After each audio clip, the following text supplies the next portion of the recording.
কেউ যদি 10 বার সূরা ইখলাস বা কুল হুয়াল্লাহ সূরা পাঠ করে, কয়বার? 10 বার, রাতে দিনে যে কোনো সময় 10 বার যদি কেউ কুল হুয়াল্লাহ সূরা পাঠ করে, আল্লাহর নবী সাল্লাল্লাহু আলাইহি সাল্লামের হাদিসে ওয়াদা রয়েছে আল্লাহ তাআলা ওই ব্যক্তির জন্য জান্নাতে একটা বিশাল প্রাসাদ নির্মাণ করবেন।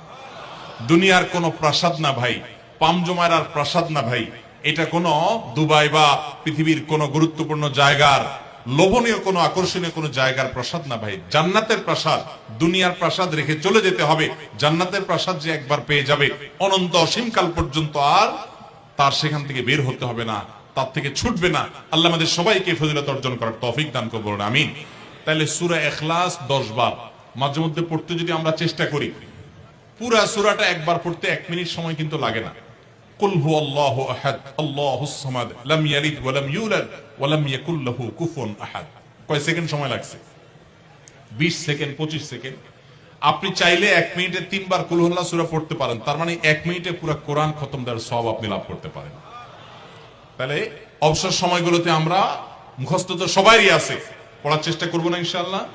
আল্লাহ আমাদের সবাইকে তৌফিক দান করুন। এবং পড়ার পাশাপাশি এই সূরাতে আল্লাহর একত্ববাদের কথা বলা আছে, মূল বিষয়টা সেটা, শুধু সওয়াব আহরণ করাই উদ্দেশ্য না, বরং এখান থেকে আল্লাহর একত্ববাদের শিক্ষা নিতে হবে। আল্লাহ একক, কুল হুয়াল্লাহু আহাদ, হে রাসূল বলে দিন তিনি আল্লাহ, তিনি একক, তার কোনো অংশীদার নাই, তার কোনো পার্টনার নাই, তিনি কারোর প্রয়োজন তার হয় না। আল্লাহুস সামাদ, তিনি কারোর মুখাপেক্ষী না, বরং সবাই তার মুখাপেক্ষী।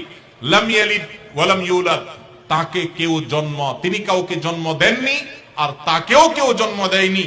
ওয়া লাম ইয়াকুল লাহু কুফুয়ান আহাদ, তার কোনো সমকক্ষ নাই। ভাইরা আমার, আমাদের সমাজে এক শ্রেণীর নাস্তিক আছে, বরং সকল নাস্তিক ইসলাম এবং মুসলমানদের প্রতি বিদ্বেষ লালন করে, তাদের বড় অংশ। এই নাস্তিকদের একটা কমন প্রশ্ন হলো, তারা বলে আল্লাহ যদি আমাদের সবার সৃষ্টিকর্তা হয় তো আল্লাহর সৃষ্টিকর্তা কে? নাউজুবিল্লাহ। এরকম একটা প্রশ্ন নাস্তিকরা করে। নবী সাল্লাল্লাহু আলাইহি সাল্লামকে কোন কোন মুফাসসিরদের মতে এই প্রশ্নটাই করেছিল ইহুদিরা। কারা প্রশ্ন করেছিল? ইহুদিরা। সেই জবাবে আল্লাহ তাআলা এই আয়াত নাযিল করেছেন এবং জানিয়েছেন যে আল্লাহ তিনি কারোর জন্ম দেওয়ার মুখাপেক্ষী নন, তিনি তাকে কেউ জন্ম দেয়নি, তিনি কারোর মুখাপেক্ষী নন। এখন প্রশ্ন হতে পারে, আচ্ছা আল্লাহ তাআলা তিনি আমাদের সৃষ্টি করলেন বুঝলাম, তাহলে আল্লাহকে কে সৃষ্টি করলো? যেটা নাস্তিকরা করেছে।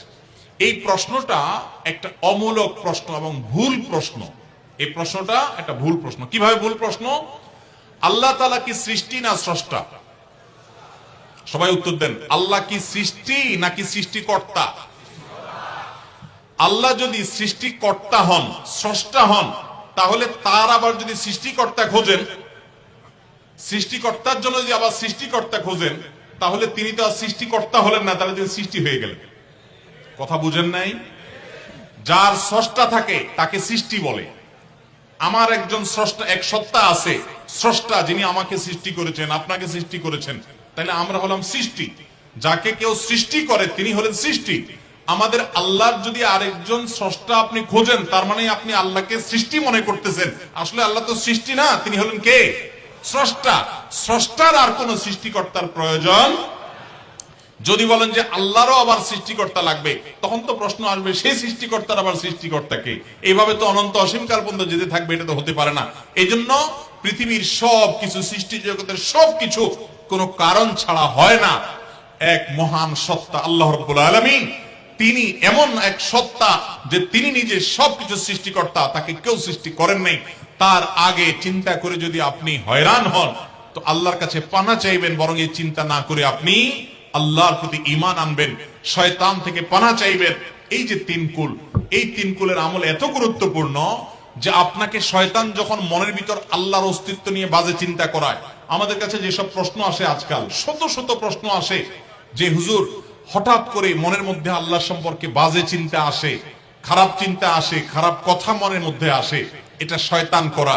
এটা যখন মনের মধ্যে আসবে, সাথে সাথে আউযু বিল্লাহি মিনাশ শাইতানির রাজিম পড়বেন, এই সূরা ইখলাস, ফালাক, নাস পড়বেন এবং বাম দিকে প্রতীকী থুতু শুয়ের আগায় যে পরিমাণ থাকে এরকম থুতু বাম দিকে যদি নিক্ষেপ করেন এবং আউযু বিল্লাহ পাঠ করেন, আল্লাহ তাআলা শয়তান থেকে পানাহ দান করবেন। এবং মনে রাখবেন, মুসলমানের মনের ভিতরে আল্লাহ সম্পর্কে বাজে চিন্তা আসলে বুঝতে হবে যে ইবলিস হাজির হয়ে গেছে। কে হাজির হয়েছে?